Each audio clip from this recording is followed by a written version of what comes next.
आज सुबह से ही मेहमानों की या कहूँ तो शख्सियत की एक कड़ी चलती आ रही है, एक माला चलती आ रही है। उसमें एक से एक बड़ी बड़ी शख्सियत उस माला में मोती की तरह पिरोते चले जा रहे हैं, और मैं एक सूत्रधार की तरह उनको उस माला में पिरो रहा हूँ और आपके सामने ला रहा हूँ। और आज हमारे साथ एक ऐसी शख्सियत मौजूद है। अगर मैं बात करता हूँ, मैं जब भी बात करता हूँ शख्सियत की, तो शख्सियत का अर्थ हमेशा हो जाता है अपनी कर्म निष्ठा से बड़ा हो जाना, अपने ओहदे से बड़ा हो जाना, अपने काम से बड़ा हो जाना। ऐसे ही रॉबिन भट्ट जी मौजूद है हमारे साथ। सर, बहुत बहुत स्वागत है आपका हमारे स्टूडियो में। थैंक यू वेरी मच, और बहुत बहुत शुक्रिया आपको मुझे यहाँ इनवाइट करने के लिए और मौका देने के लिए कि मैं कुछ बातें कर सकूं। बिल्कुल सर।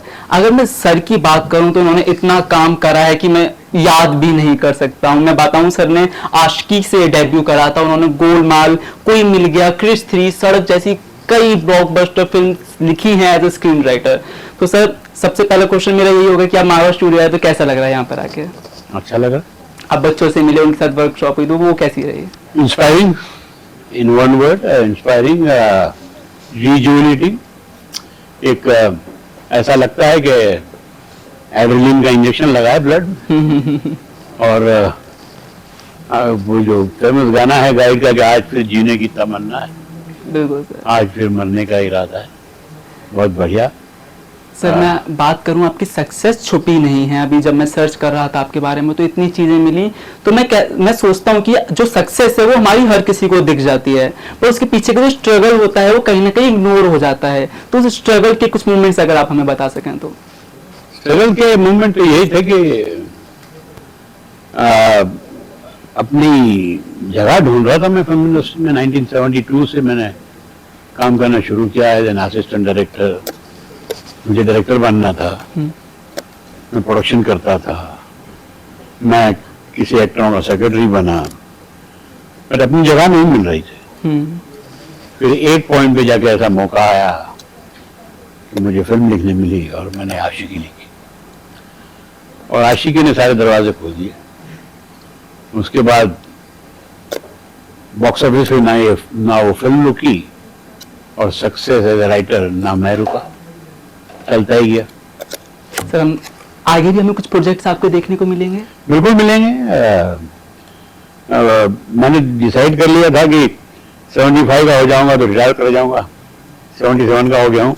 अभी भी कुछ चीजें लिखी हैं, कुछ लिख रहा हूँ, लेकिन ज्यादा करके कभी काम मैं writer association, screen writer association का प्रेसिडेंट रहा हूँ पिछले 5 साल।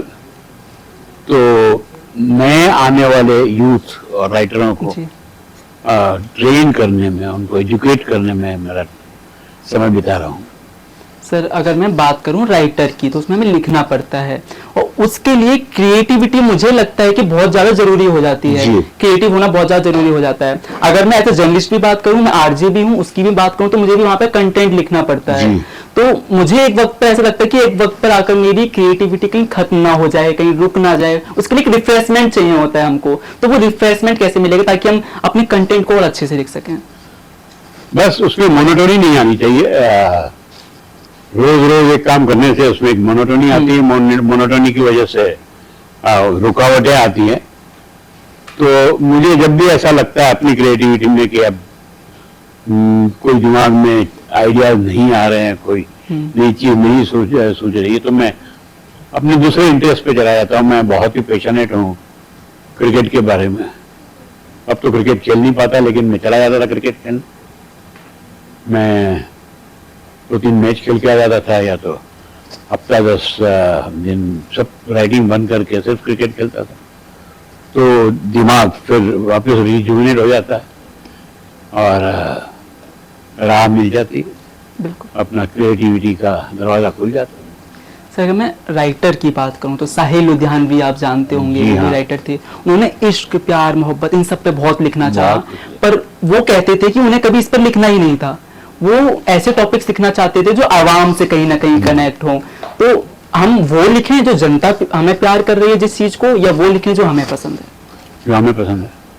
अगर आप वो लिखेंगे जो आपको पसंद है, तभी जाके वो जनता को पसंद आएगा। ऐसा कभी नहीं हुआ कि आपको ना पसंद हो, आपने लिखा और वो जनता को पसंद आया। ये हो ही नहीं सकता। हमारी ड्यूटी है कि पहले अपने आप को एंटरटेन करें, अपने आप को पसंद आना चाहिए, और फिर उसको आगे दिया जाए ताकि जो तुम्हें पसंद आया वो शायद दूसरों को भी आ जाए। सर मैं बॉलीवुड की बात करूं, आपने बॉलीवुड में काफी काम करा है, तो बॉलीवुड में अब एक ट्रेंड, वो ट्रेंड नहीं कहूंगा मैं, पर बॉयकॉट का समय चल रहा है, अगर हम कितना भी नकार लें पर एक चल रहा है कि वक्त की बॉयकॉट, अगर बॉलीवुड है तो बॉयकॉट, तो इसको आप कैसे देखते हैं? बॉलीवुड है तो बॉयकॉट नहीं है, ये ट्रेंड चालू हुआ था हॉलीवुड में। हॉलीवुड में उनका एसोसिएशन है, राइटर्स गिल्ड ऑफ अमेरिका, उनका और प्रोड्यूसर्स गिल्ड का तनाव हो गया था। कुछ चीजें राइटरों को नहीं देना चाहते ये जो उनका हक था, और इसीलिए स्ट्राइक हुई थी, और स्ट्राइक में पिछले हफ्ते राइटरों की जीत हुई है और स्टूडियोज ने सर झुकाया है और राइटर को वो सारी चीजें मिली है जो उनकी डिमांड थी। आज हमारा एसोसिएशन भी ऐसी डिमांड लेके प्रोड्यूसरों के सामने जाने वाला है। इंटरनेशनल कंपनीज है, उनके साथ फाइट करनी पड़ती है। आज तो नेटफ्लिक्स, अमेजॉन, स्टार, ये सब इंटरनेशनल कंपनीज है, उनके पास बड़े बड़े लॉयर्स होते हैं और कोई किसी को उनका हक बगैर मांगे नहीं देता। हक आपका हमेशा आपको लड़ के देना पड़ता है। तो ये मुहिम यहाँ भी शुरू होगी। अगर उन्होंने हमको हमारा हक नहीं दिया तो वो जीतेंगे। इस वक्त मेरे हमारी एसोसिएशन के दो बड़े नुमाइंदे इंटरनेशनल स्क्रीन राइटर्स गिल्ड का इंटरनेशनल कॉन्फ्रेंस चल रहा है जर्मनी में, वहाँ गए हुए हैं। एंड क्योंकि अमेरिका की जीत से हम सब में जोड़ आ गया है, तो अमेरिका में जीते हैं तो अब पूरी दुनिया में जीतेंगे। बिल्कुल सर, अगर मैं मोटिवेशन की बात करूं तो आप कही हो कि मोटिवेशन है, पर ऐसा कोई जो आपकी मोटिवेशन रहा हो इस जर्नी में? मेरा मोटिवेशन है पैसा। मेरी जोक से पार, मेरा मोटिवेशन है जब 12 बजे के शो में पिक्चर लगती है और उस अंधेरे में जब एक साथ 1000 लोग हंसते हैं या तालियां बजाते हैं या चिल्लाते हैं, तो उससे बड़ा मोटिवेशन नहीं हो सकता, उससे बड़ा नशा नहीं हो सकता, उससे बड़ा एड्रेनलिन रश नहीं हो सकता। वही सर, किसी भी कलाकार को सबसे ज्यादा प्यार तालियों से मिलता है, तारीफ से होता है। तारीफ से। सर बॉलीवुड की बात मैं वापस करूं तो एक कोलैबोरेशन का भी अब वक्त आ गया है, ट्रेंड आ गया है, तो इसको आप कैसे देखते हैं? अच्छी बात, जितना और कोलैबोरेशन होगा, जितने और लोग मिलेंगे। अब साउथ का और नॉर्थ का कोलैबोरेशन होना शुरू हो गया। हिंदी फिल्म में, तमिल फिल्म में, तेलुगु फिल्म में, कन्नड़ा फिल्म में, भोजपुरी फिल्म में, हर लैंग्वेज में फिल्म बनती है और अलग अलग कोलैबोरेशन होते हैं। तो मोर द मेरियर कहा जाता है, ज्यादा दिमाग लगेंगे, ज्यादा अच्छी चीज, ज्यादा अच्छा एंटरटेनमेंट बनेगा। और सर अगर मैं बात करूं राइटिंग की, तो किताब लिखना एक अलग चीज हो जाती है और मूवी के लिए लिखना एक अलग चीज हो जाती है। तो अब पढ़ने पर हमने लिख तो दिया, अब उसको स्क्रीन पर जब उतारना है तो उस समय क्या डिफिकल्टीज आती हैं? स्क्रीन राइटिंग एक आर्ट है, स्क्रीन राइटिंग एक टेक्निकल आर्ट है, एक गणित है जो सीखना बहुत जरूरी है। जब किताब लिखते हैं तो किताब में राइटर ये लिखता है कि एक अमीर आदमी का बंगला था, वो इतना लिख के छोड़ देता है और पढ़ने वाले के इमेजिनेशन पे छोड़ देता है कि वो बंगला कैसा होगा। हर एक आदमी जो वो किताब पढ़ रहा है वो खुद इमेजिन कर रहा है कि वो बंगला ऐसा होगा, वो अमीर आदमी ऐसा होगा, उसका नौकर ऐसा होगा। ये चीज फिल्म में नहीं होती। फिल्म में जब आप लिखते हैं तो आपको दिखाना पड़ता है कि ये बंगला ऐसा है, बिल्कुल बिल्कुल, उसका अमीर आदमी ऐसा है, उसका नौकर ऐसा है।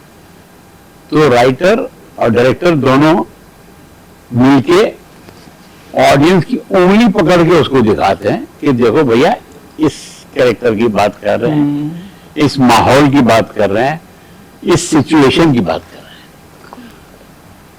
तो writing for screen, writing cinema के लिए लिखना बहुत ही अलग है। और फिर वो पर्दा सिनेमा का हो, टेलीविजन का हो या आपके मोबाइल का हो, आजकल मोबाइल भी स्क्रीन हो गया।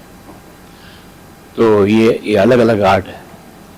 बिल्कुल सर, वक्त का भी तकाजा है, जाने का वक्त हो चला है। तो जाते जाते जो एस्पायरिंग स्क्रीन राइटर हैं, जो मूवीज बनाना चाहते हैं, जो बॉलीवुड में आना चाहते हैं, उनको कोई भी मैसेज अगर आप देना चाहें तो? राइटर का एक ही काम है, लिखो। लिखो और लिखो। फिल्म्स आर नथिंग और स्टोरी, कोई भी कहानी, कोई भी स्टोरी, आप बुक के लिए लिख रहे हो, फिल्म के लिए लिख रहे हो, किसी भी माध्यम में ड्रामा लिख रहे हो, राइटिंग इज अबाउट रीराइटिंग। उसको रीराइटिंग तब तक करते रहो जब तक आपको सेटिस्फेक्शन न मिले। और बस एक टाइम आपने 8 बार 10 बार उसको सोच लिया, रीराइट कर लिया, फिर उसको मार्केट करो।